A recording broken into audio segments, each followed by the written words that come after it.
She said, let's spice it up in the bedroom a bit, eh? Let's play doctors and patients. So I put her on a trolley and left her in the hall for 2 hours. I've struggled recently. I have with my sexuality. You know, I know it's wrong and it's unhealthy and it's bad for me. And I've even tried going to, sexual conversion therapy, gay conversion clinics. But no matter what I do, what I try, I'm still attracted to women.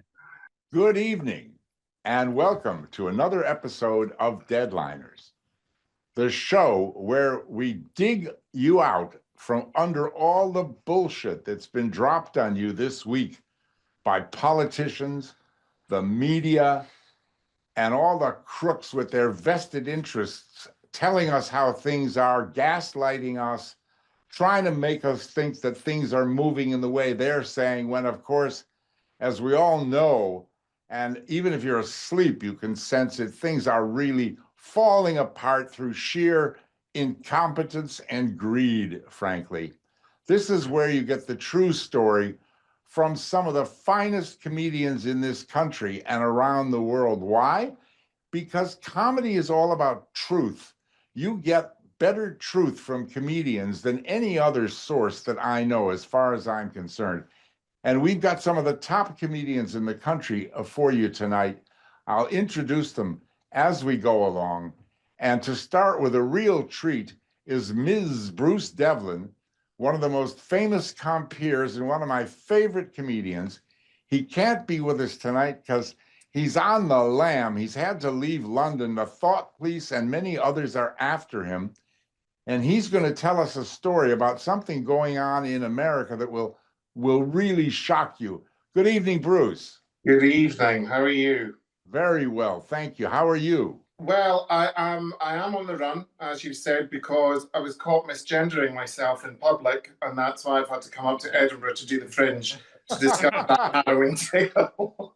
So it's actually me that's taking the legal action against myself, just because I had a couple of days I needed to fill in and thought, just go for it. No, this is quite fascinating. So I don't know if you're familiar with OnlyFans. In the majority of cases, OnlyFans is a site that it's like pay-per-view porn. And there is a woman over in America who's being detained in Louisiana in a detention center because she's originally Colombian but married an American. And her legal bills currently stand at $15,000. So hubby has done what Kris Jenner did to Kim and put her on OnlyFans, in which to get the money to keep her in the country. But this ties in with another story here. We have asylum seekers in the Metropole Hotel in Blackpool, which I automatically feel sorry for them being in Blackpool, because Blackpool's a hellhole. I've been fingered against my will in Blackpool, and that's why I'll be going back after the Fringe. But two of the asylum seekers allegedly have been found filming themselves for OnlyFans enjoying a horizontal refreshment. Apparently, people had gone into the room, pants, stockings, sex toys, you name it, it was there. But my point is, they're probably monetizing so that when they get asylum granted, they can buy a house. Because people pay a lot of money. Like, people will pay to listen to you on the toilet and things like that. It's a huge untapped market. So I need to keep my clothes on there. Well, I hear you, sister, and I'm out of Spanx. But I don't think we can actually tell people what to do in hotel rooms. And if the urge takes you, the urge takes you. Well, that's amazing. And why hasn't that story come over here? Well, so the one in Blackpool is over here, but ironically, it's only Birmingham Live that's reporting it. No one's reporting it in Blackpool. But is it the Independent that got the one? So in case anyone's wanting to know about the Colombian that's being detained, she's the blonde that shouldn't be deported. And she's $499 a month. She does everything, flicks her own bean, winks, that kind of thing. Marvelous. Well, good luck to her. Absolutely. Sounds like a bargain. $4.99. $4.99, yeah. $4.99. She apparently this is all stuff before she was detained, because we've had Orange is the New Black and all that kind of thing, and prisons aren't necessarily that sexy. So this is all stuff from her past, but apparently they're making some money. So, fair play. Donald's no stranger to adult entertainment, allegedly. So I think he will enjoy this enterprising nature that this woman's got her muff on display for the world to see so that she can be in the land of the free. Wow. And what about Bruce Devlin? What about you? Tell us what's going on with you now, and what about Edinburgh? You're going up to the comedy festival. I will be here for the whole Fringe, the 31st of August until the 25th of July. 31st of July to the 25th of August. So, and I'm every night, 9 o'clock. So just me, chatting, that kind of thing, putting the world to rights, and progressing my misgendering case. What's your show called? It is called Bears, Queens, and Trampolines. Bears, Queens, and what? Trampolines. It's a heroic tale of a have-a-go homo. So it's some stuff from my life and a bit of light bumming thrown in for good measure, because everyone likes a light bum. Wow, we wish you well at Edinburgh, and it's great to have you part of the Deadliners team, and we'll see you back here when you can get back to London if they let you back in. Well, if they let me back, it will be the first Wednesday in September. Excellent. Well, we're all looking forward to that. Thank you, Bruce. So chill the wine. Brilliant. Thank you for having you bet. me. All right. Thank you, Bruce. God bless. Thank you. Bruce. See you up there. He's great. He's great. So you wanted to say something more about OnlyFans, James? Did I? Yeah. No? You were going to explain? I know, of course, I know nothing about it, really. I definitely don't know anything about it. What is it? I'm a subscriber to your account. Yes. It's all coming out. Only James. Only James. Yeah, and you keep your clothes on, so this is. I know, this is the thing. I do actually get. Yeah, no, I've done it very differently. The more clothes I threaten to remove, the more they pay. It's absolutely wonderful. Niche in the market. Yeah. All right. Okay, and with popular demand, here he is, ladies and gentlemen, Mark Rivlin. Actually, I was thinking, I don't know anything about OnlyFans, but I know a lot about OnlyFannies. Oh, Is that allowed? Oh yeah. Okay. I got an oral infection eating the wife's vegetables. Herpes. You like one-line jokes? That's what you're going to get for 10 minutes. Good. You like them, don't you? Yeah. Let's do some more then. Saw a wonderful documentary on Netflix last week. It was called The Love Life of Napoleon. It was really good, especially the Bonaparte. We called our first child Justin. It reminds us of how he was conceived. Hey. And the second lad was conceived in deepest Hertfordshire. And that time it was Welling. Yeah. I met my wife in a slaughterhouse. She was a stunner. She said to me, "Why don't you grow a beard?" I said, "We don't have to do everything together." I said to her, "Are you seeing someone else?" She said, "Only when you're shagging me." She said, let's spice it up in the bedroom a bit, eh? Let's play doctors and patients. So I put her on a trolley and left her in the hall for 2 hours. They say you are what you eat, but I'm no pussy. Yeah, that one leaves a bad taste, doesn't it? Yeah. Don't like those kind of jokes, or you do like them? You like them, okay. Fair enough. You know, when I was 15, my mother caught me masturbating. She started screaming and shouting. I said, "Calm down, Mum. Get a grip." Anyway, I missed the live coverage of the World Hairdressing Championships, but I managed to catch the highlights. No, you don't like that one. Okay. Yeah, and I'm no good at crosswords, but I'm not too down. I left my dentures in the opera, but fortunately I had a falsetto.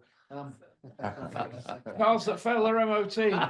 Don't get me started. I was gutted not to make the high jump team at university. I never got over it. I used to be frightened of rock climbing, but I'm getting a little bolder. Well, you're the pop star. Hello, mate. How are you? Yeah. What about Robbie Williams? Have you heard about Robbie Williams? Oh my God, he's stopped using King's Cross Station. He's Loving Angel instead. What about Robbie Williams again? You know, he doesn't like Karl Marx. He's Loving Engels instead. Oh dear. We've got a French electrician. He's called Serge. And his father was part of the resistance. And we've got a Romanian travel agent. Very good if you want to book a rest. We've got a Mexican carpet fitter. Well, he does the underlay. And we've got a Swedish courier. He's okay, but if you're not in, he just takes the stock home. Yeah. Do you want to hear my joke about Elton John? Yeah. Well, it's a little bit funny. There you go. Yeah, and you know he loves a salad. You know he really loves a salad, Elton John. Well, he's a rocket man. Yeah, there we go. Yeah. Now, any football fans in tonight? Yeah. We all love football, don't we? Yeah. I tell you a little bit something you won't know about, but Shakespeare's wife was no good at football because she couldn't get past the Hathaway line. Okay, never mind that one. You know, in football, have you seen the acronyms they have? Like, if Manchester United are playing Aston Villa, right, you've got MU and AV, haven't you, on the screen? Yeah, but what happens when Colchester United play Northampton Town? or Wales play North Korea? I mean, you've got to think about that one, haven't you? Yeah, you've got to think about that one. You've got to think of sad news, folks. King Kong's ill. But Godzilla. There we go. Yeah. Sad news, folks. The wife's left me. Well, it's not. That's good news. The wife's left me, and she's taken the remote control. No woman, no sky. That's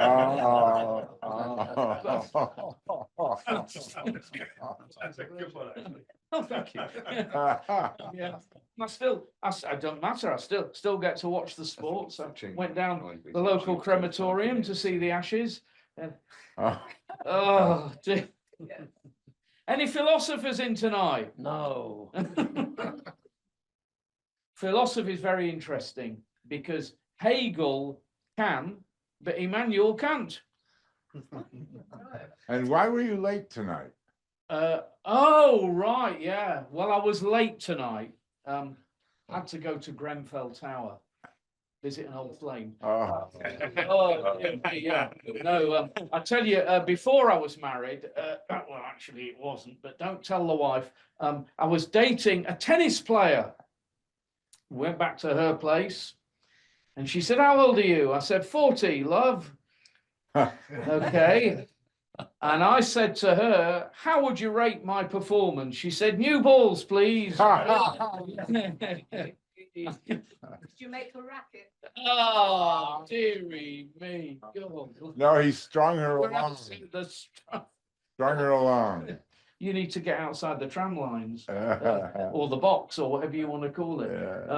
Anyway, so yeah, there I was in this quaint town in the Netherlands. My mate said, "You trekked?" I said, no, I took the bus. No, okay, fair enough. Now listen, I managed to get a room, yeah, in Mali, bedroom in Mali, but my mate Tim booked 2. Oh, that's a good one, isn't it? No. Anyway, it's a good one. Yeah. Anyway, I used to be frightened of rock climbing, but I'm getting a little bolder. And Yeah, okay. I think we're nearly there. Well, I haven't heard those words for a long time. Anyway, I like to, I've got interesting kind of things. Any cricket fans in tonight? Yeah. You like cricket? Yeah, love it. I'm an umpire, qualified umpire in the Hertfordshire League. Anyone from Hertfordshire here? No. Okay. Yeah. Well, not really that important anyway. Yeah. So listen, folks, it's been an absolute pleasure being here tonight in this wonderful, amazing auditorium. I just will tell you this, though. It's difficult talking about these things. I was trying to explain to my wife the problem about premature ejaculation, but it went way over her head.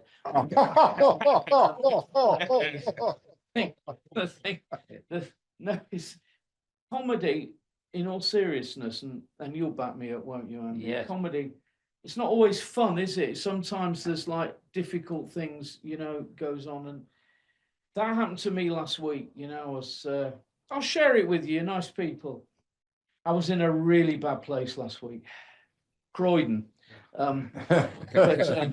Yeah, no, things didn't go well because I went for an audition for one of the support roles in Snow White, and I didn't even make the shortlist. I tried to get a room at the YMCA, but apparently it's only for village people. So there you go. And the other thing that happened was we had the carpenters in last week, and they'd hardly done any work on the first day. I said, "What's going on here?" She said, "We've only just begun." So there you go. Ladies and gentlemen, you've been a wonderful audience. I've been Mark Rivlin. I have to tell you one thing. I don't get paid for doing these jokes, but I've been offered big money to stop. Thanks very much. Okay, ladies and gentlemen, and binary people, and non-binary people, whoever and wherever and whatever you are.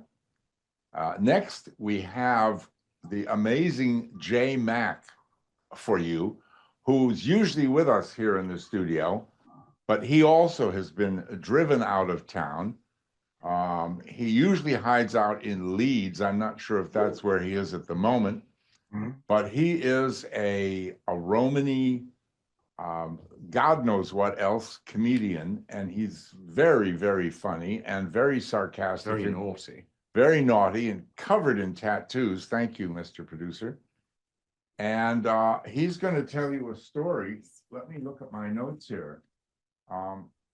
He's going to talk about the primary school teacher who used a certain individual as an example of masculinity, and it's very strange. Jay, welcome, and do you want to tell us this rather incredible story? Yes, of course. First of all, good evening, everyone. It's like Eurovision, isn't it? Without all the queers. But Hello. I've got one here. I've come to you tonight to talk to you about Elliot fucking Page, and the context in which he is now. Jay, I'm gonna interrupt you. Okay. You're rocking back and forth. Yes. Can you lean forward and stay there, because then we can hear you and see you better? Okay. That's perfect. Thank you. All right. Okay. Where was I? Should I start again? The Elliot fucking Page. Okay. Elliot fucking Page. Yeah. All right. Elliot fucking Page. So, in a lesson aimed at challenging toxic gender stereotypes, a headmaster at Stratham Wells Primary School has cited Elliot fucking Page as an example of positive masculinity. Page was used to show that masculinity can encompass softness and strength, as if they were selling him as a duvet on the shopping channel. And I've got a few problems with this, particularly the fact that she's not even a fucking man, for starts. I've eaten more masculine sandwiches. I would like to volunteer myself as a healthier example of masculinity. They should study me, personally, I think. A hopeless drug addict with a a voice like a tramp's pocket. You know, don't get me wrong, right? Because I envy Elliot Page. I do. Seriously.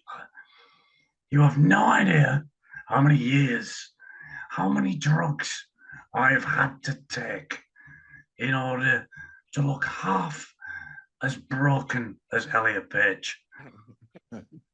But really, honestly, I feel sorry for her. But I tell you what I really feel sorry for. I feel sorry for all the men who whacked off to her when she was still in Inception. You know, they're going to have to strike that from their fucking memory, aren't they? But in all seriousness, it's a men's rights issue, isn't it? And men are perpetually being told that the only good man is a feminized man. And they're teaching this shit to kids. It's fucking wrong, in my opinion. And this isn't a sexuality thing, I'll be honest, because I've struggled recently. I have with my sexuality. You know, I know it's wrong and it's unhealthy and it's bad for me. And I've even tried going to,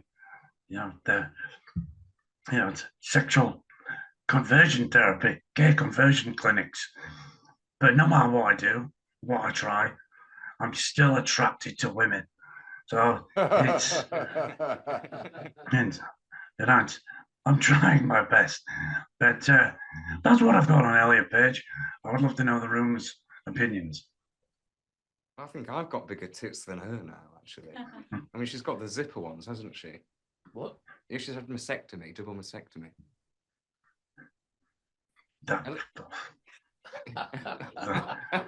No, love. You know more than me, James. I don't know. You're still attracted to women, huh? I am, unfortunately. Despite my best efforts. Despite his best efforts, yeah. Well, I mean, there's just so much goes into this program. It's so difficult, my putting this together, and I have to worry about so many different things. On top of which, my producer pegging somebody on the tube on his way over here and never showing up. Roger's always saying, "What I told you, James, don't fuck the talent. Don't fuck the talent. Don't fuck the talent. Absolutely." But how does this teacher get away with this? Well, it was, it's probably just a fucking feminist, isn't it? They get away with fucking murder. I'm not quite sure how, but they do. But did nobody complain? No. Well, not until I read the fucking article 2 minutes ago. I don't think. But also, Jay, you think that you have some kind of gypsy curse? Yeah, I do. Right. Yes, so there is that. See, the gypsy curse is an interesting thing because this has been a long time coming, actually. But for those of you that don't know me, I have spent the last 20 years of my life living like a Charlie Sheen tribute act.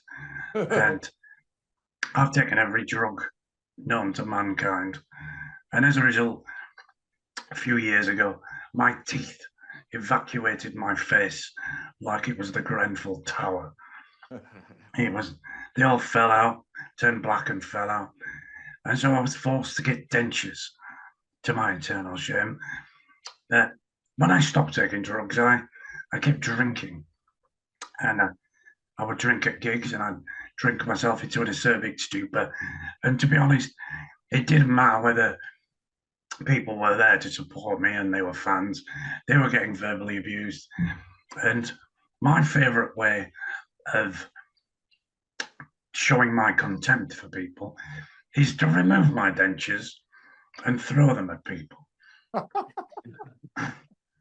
And it was on one such occasion 2 years ago at Comedy Unleashed when I threw my dentures at the former editor of Kerrang magazine.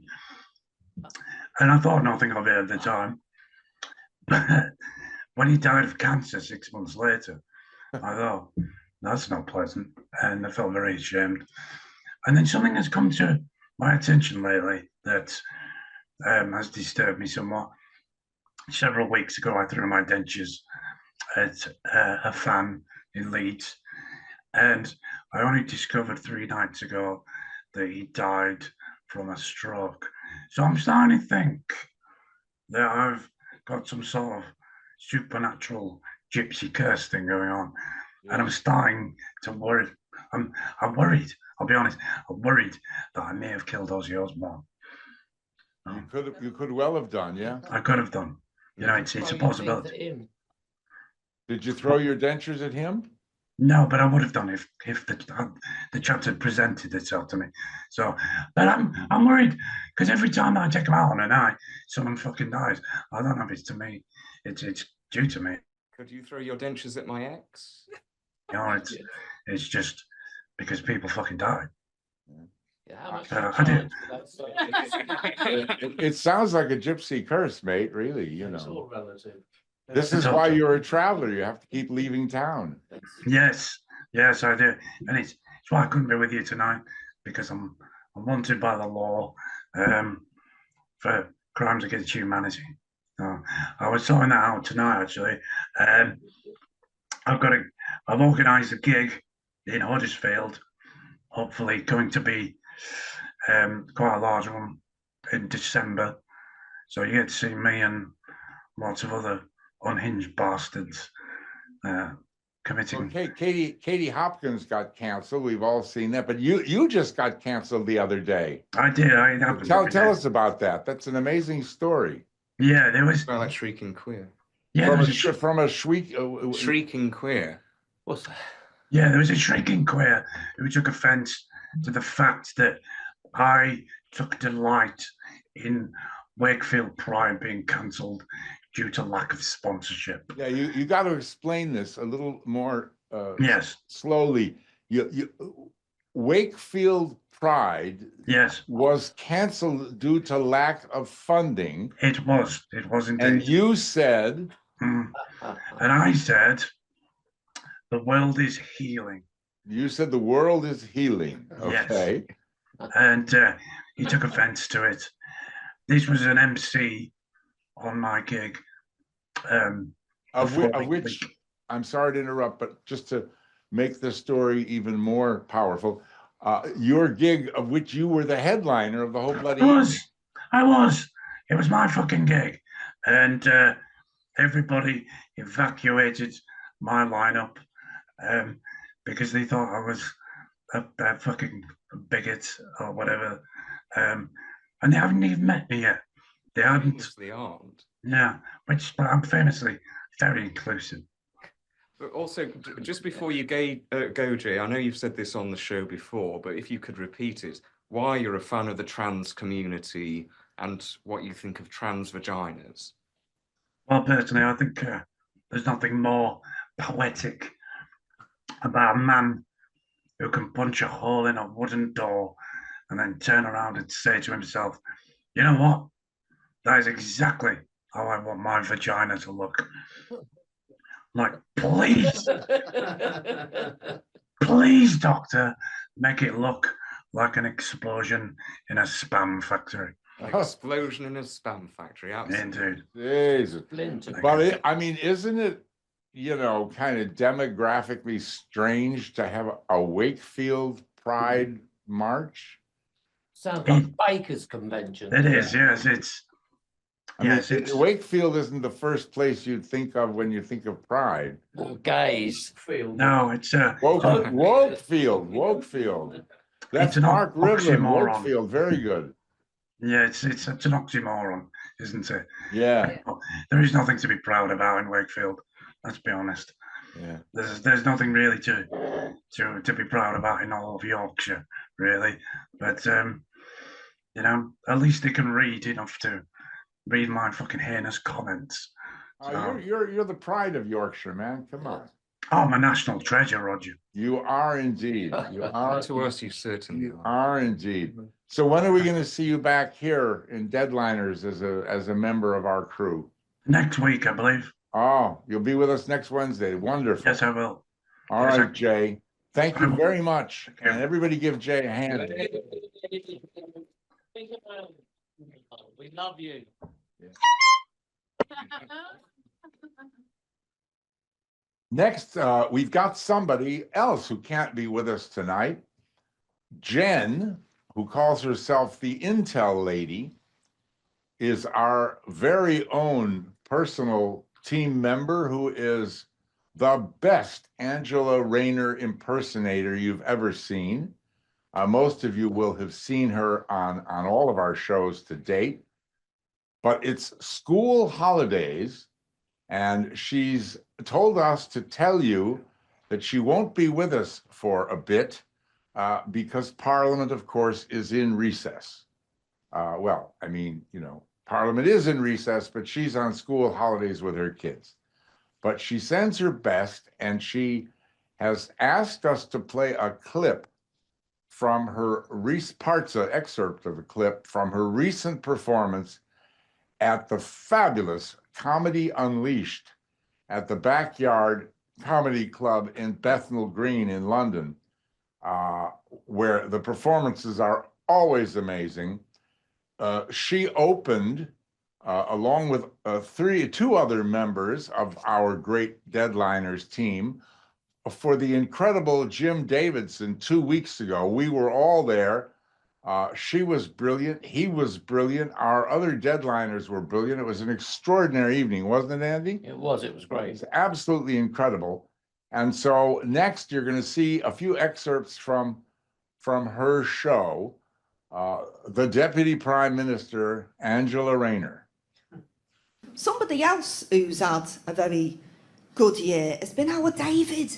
Hasn't our David done well? He's got Chagos done, hasn't he? Got everyone's pleased about that. But something you may not know about our David. He made a very, very important scientific discovery not so long ago. He found out that with the right amount of hormones, you can actually grow your own cervix.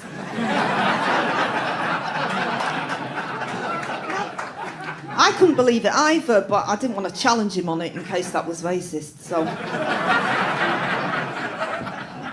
He decided, because he's a good lad, he decided, out of the kindness of his heart, he was going to grow a cervix for our Eddie Izzard. So,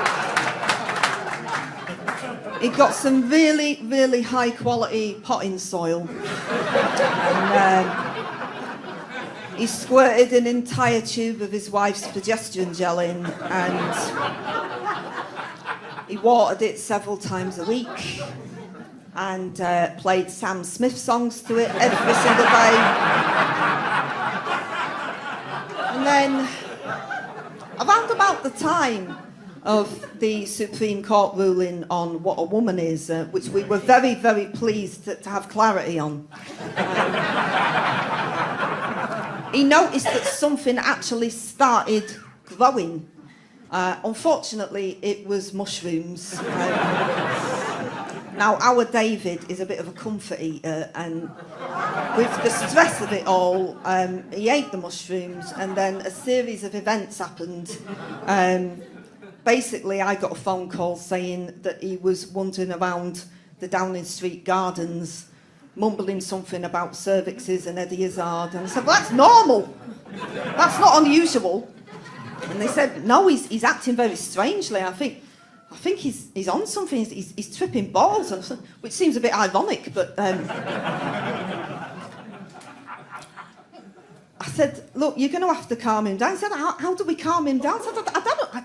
Take the knee. I don't know. And he said, no, we can't do that. He's naked. He's stripped off. Oh, God. So I had to come down there and rugby tackle him with a blanket. It was an absolute disaster, but the bottom line is Eddie Izzard still doesn't have a cervix.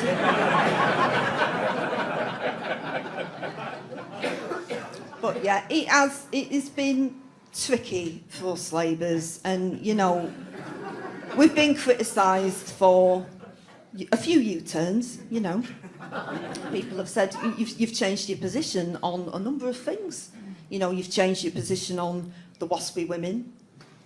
You've changed your position on the winter fuel payments.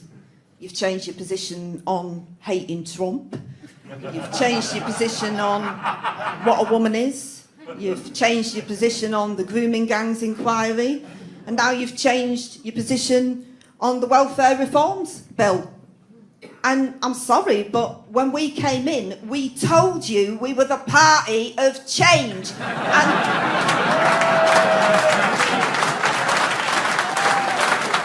We've got another very special person here, and our producer, James, is going to tell you about him. Well, yes, we have this wonderful, very famous rock star called Som, the lead singer for a band called My Vitriol. I think you've promised to introduce me on countless occasions to Mr. Marilyn Manson, haven't you, Som? No, I haven't. Oh, you have? He keeps on teasing me. So, Som, I believe that you started going on some shows like Talk TV when you came out as a minority Brexiteer. Is that right? Yeah, well, I mean, it was a minority position to be pro-Brexit. I didn't actually start there. You know, I initially thought the European Union was a good idea, and it was for peace and unity and all the things that we've been, you know, but the whole of the music industry was pretty much against Brexit, you know. And I can understand why, because it makes touring a little bit easier and all that stuff, because you've got to get carnets and there's all sort of, you know, things that get annoying. But for me, I benefited so much from coming to Britain. I was born in Sri Lanka, and I came here when I was like 10. I considered the country more important than my reputation or anything like that, because it's, you know, it's more important to give back to some, you know, to whoever's given you a lot. You have to respect that. And I realized I was wrong to support the European Union, because there were so many things that were fundamentally non-negotiable with the European Union. If they decided certain things, that was the way it goes. And we had no democratic ability to push back against it. And one of the things that was very close to my heart, coming from a country, obviously, that had been torn by a, you know, civil conflict with a Marxist group called the Tamil Tigers. As it happens, my drummer, Ravi, who drums with us for all those years, who I met next door to me in college in UCL, happens to be from a Tamil background. His parents are Tamil, you know, and I'm from the other side. And I don't care about all these things. Like, I never cared about music is something that brings everybody together, regardless of race and, you know, all that kind of crap. I got very bored of the left always talking about identity, because I didn't really care about, I mean, I was growing up in Sri Lanka loving the Beatles, you know, and Tasha's been playing with us. Tasha is Ringo Starr's granddaughter. Oh, yeah? She's been playing with us for years when we play live and stuff. Once in a while, she was off for maternity leave or whatever. But, you know, I didn't care about the Beatles' race or whatever. I cared about their talent, you know. Yeah. Same with like Michael Jackson, Jimi Hendrix, whoever. Who gives a shit about all this stuff? But anyway, the left got really obsessed with that stuff, which used to make me kind of go, I'm not really sure I'm into all this over focus on identity. I'm into values and stuff. Yeah. And the values is what now the Brexit stuff was. It was almost like the left wing decided that they, you know, you're not left wing if you're against the European Union. And I'm like, wait, what about Tony Benn and, you know, Jeremy Corbyn, who I was a fan of at that time, like, you know, in 2015. I was still very left wing at that point. But then they started to lose me because a lot of their concepts just didn't hold water. Yeah. Didn't make sense, right?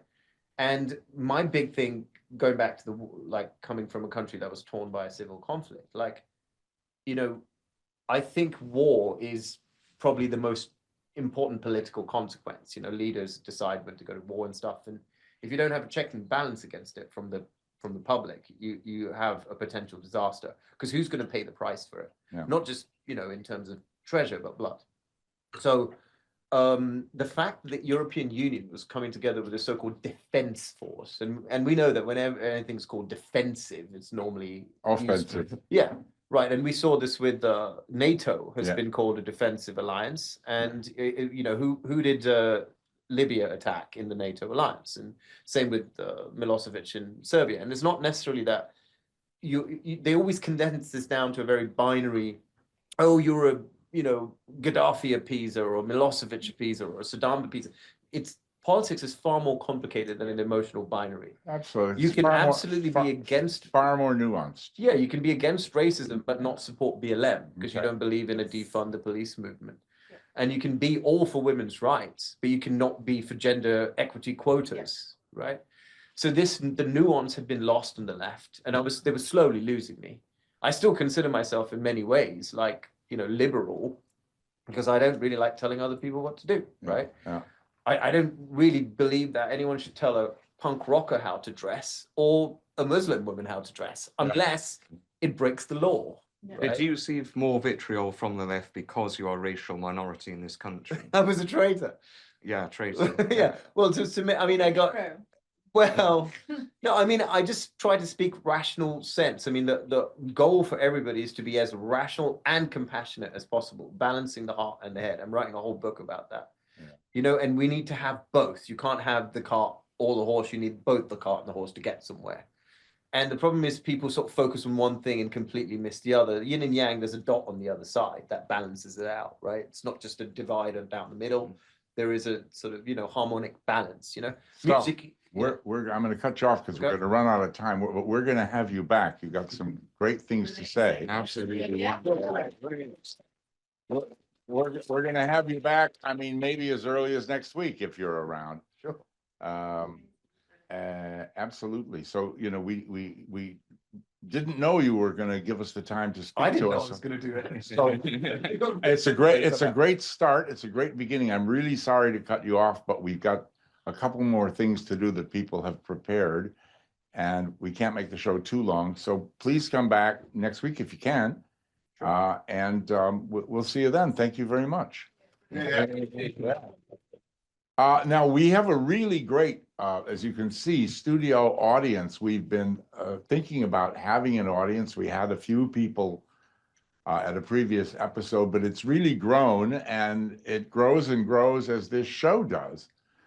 And we've got some great people here, and I can't believe it. On top of all the other goodness, all the treats, all the wonderfulness, like some that we've discovered is in this room tonight, I've just discovered that we've got Sir Keir Starmer and his clone here tonight.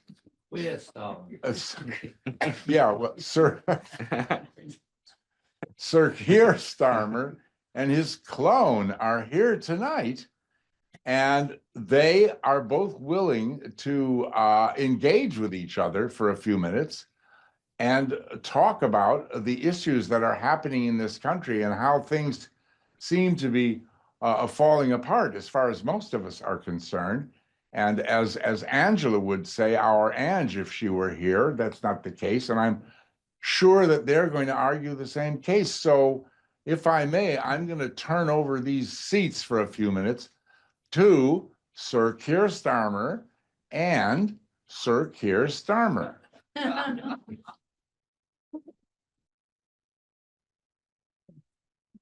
It's at the end of both our careers. Great idea, Sheila. Don't start me off. Maybe you're played in the next general election. So awesome. There we go. That's it. Pillow talk. Wow. Quite I mean, the first thing I've got to say to you, Ed, of course, is that most of what we're going to say is under super injunction tonight. So we can't repeat it outside of what's being said here. But if I was going to ask you what you think of my government so far, what would your response be? Well, I mean, I think our government's been really fantastic. It's I think, the greatest moment was entering into Downing Street, really. I mean, that was just fantastic. And, things have, just got better from there because we're still Prime Minister. Absolutely. And I think, those three young Ukrainian carpet cleaners that came with us at the time were, of course, pivotal to where my career's gone since.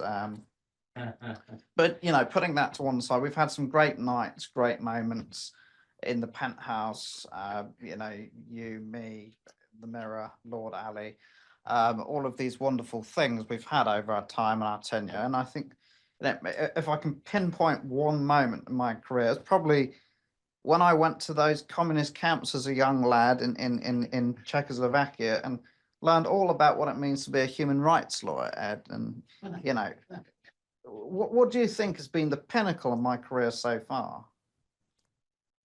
Well, I think, the the most important thing was removing Jeremy Corbyn as leader of the Labour Party because, you know, he wasn't left-wing enough.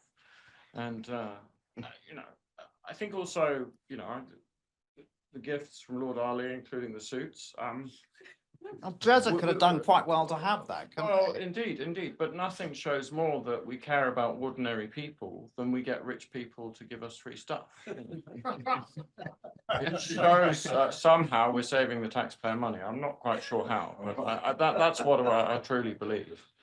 Well, look, I think there's enough to go around for everybody. I don't think that you need to, you know, do yourself down by not dressing well just because you are a working class hero. And of course, you know, all of my friends who have a lot of business experience combined on the front bench of Labour, you know, they've had very difficult working experiences. I mean, some of them have been in the private sector advising on feminism. Others have been in the private sector advising on accounts. Others have been in the private sector. I don't know. No, that's just two actually. But anyway, so moving on, what do you think we do next with our government? Because of course we've got about 6 months left. How can we make this thing really screw up in that time period? Well, of course, as we were saying recently in front of the liaison committee, you know, there's plenty of housing available. And, you know, there's so much we couldn't actually name a single source of where this housing is going to come from. And, you know, so there'll be plenty for all the illegal immigrants and absolutely none for the working classes. That's just how we like it. I think that's very fair and equitable. Fair and equitable. Thank you very much. Thank you. All the Great. homeless. Okay. Well, thank you very much, Sir Keir and Sir Keir. That was really enlightening and absolutely unsurprising. And uninspiring and worrying, very worried, deeply worrying, and all the best. But it's okay, because the good news is that we've got Andy Zapp, the old-time Cockney East End London comedian, famous comic. There's nowhere he hasn't performed and been thrown out of and not asked back again. Known as a room clearer. Andy the room clearer. We've got Andy to talk to us about President Trump and the Nobel Peace Prize. Oh, ladies and gentlemen, it's just so nice to be here. You know, having been let down by every successive government that's been in power for the last 40, 50 years, you know, like, and also like lovely Tony Blair being the Middle East peace envoy. That was a good call, really. And then, you know, and then I saw that Netanyahu was putting President Trump up, you know, for the Nobel Peace Prize, and I was kind of thinking about it. It might be a bit of a bribe. You could sort of akin it to, you know, Fred West putting forward Jimmy Savile for his good work. Children, you know. Well, that's what I was going to say, Andy. I've been told you this before, but me and my good friend, the writer friend Sean Walsh, we're doing this production, romantic comedy musical titled Fred and Rose: The Early Years. We've found it a bit hard to get funding, that's true, but I think it has legs. Well, yeah. What do you think? Well, I think that's a wonderful idea. You know what I'm saying? Fred West, the early years, you know, building a patio by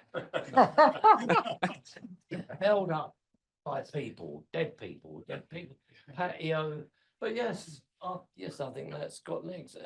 Would there be a part for me in it? Who could I play? Oh, you could play one. Well, you look like You'd be a dead ringer for some of the actors. Yeah, I could.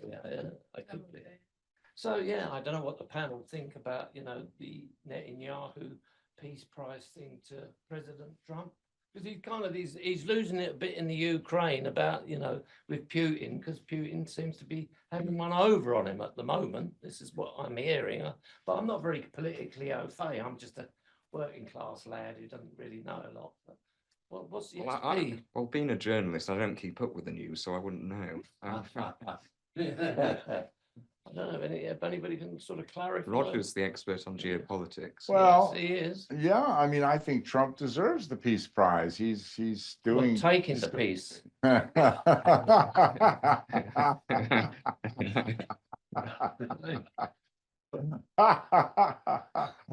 Oh my, yeah.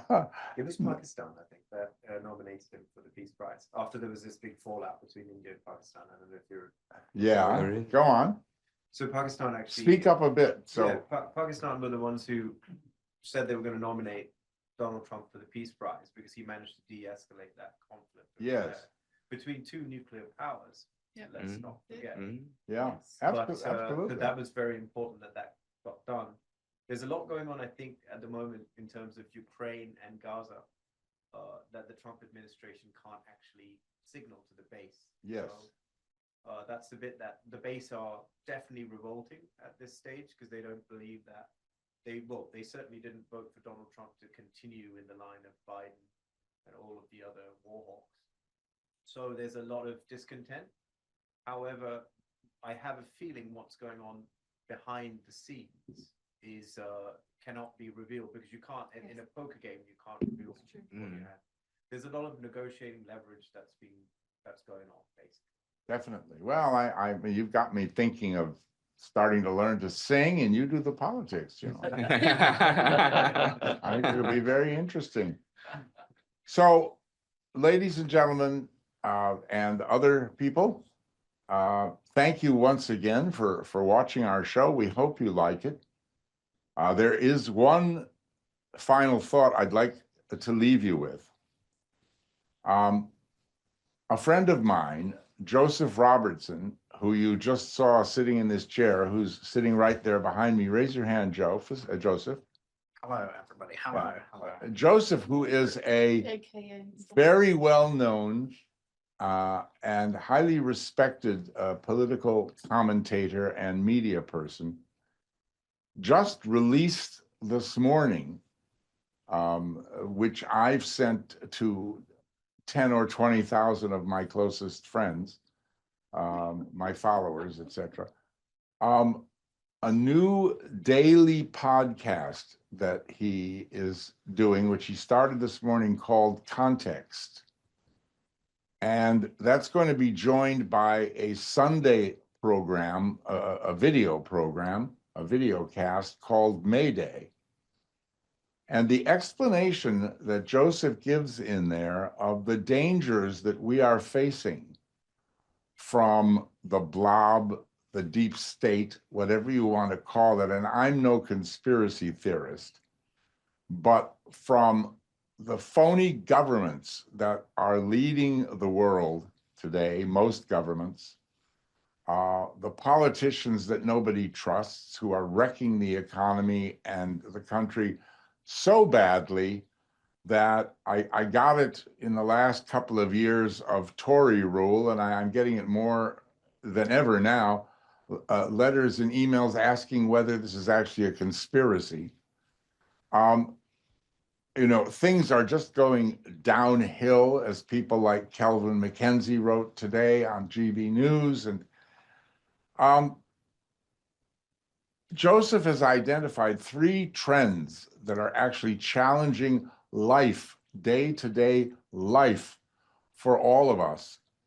And he doesn't use that example, but he reminded me of the frog being boiled in water. If you don't know about that, it is said that if you put a frog in a beaker of water and turn up the temperature slowly, the frog will sit there and boil to death rather than notice it's being burned alive and jump out.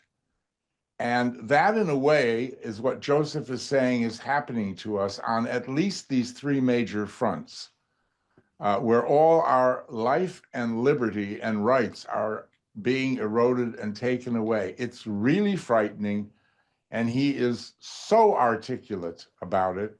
It makes so much sense, and it's so helpful to hear that I really urge you, and I'm going to send this all over the place, I really urge you to subscribe to his podcast and his video cast, Context and Mayday.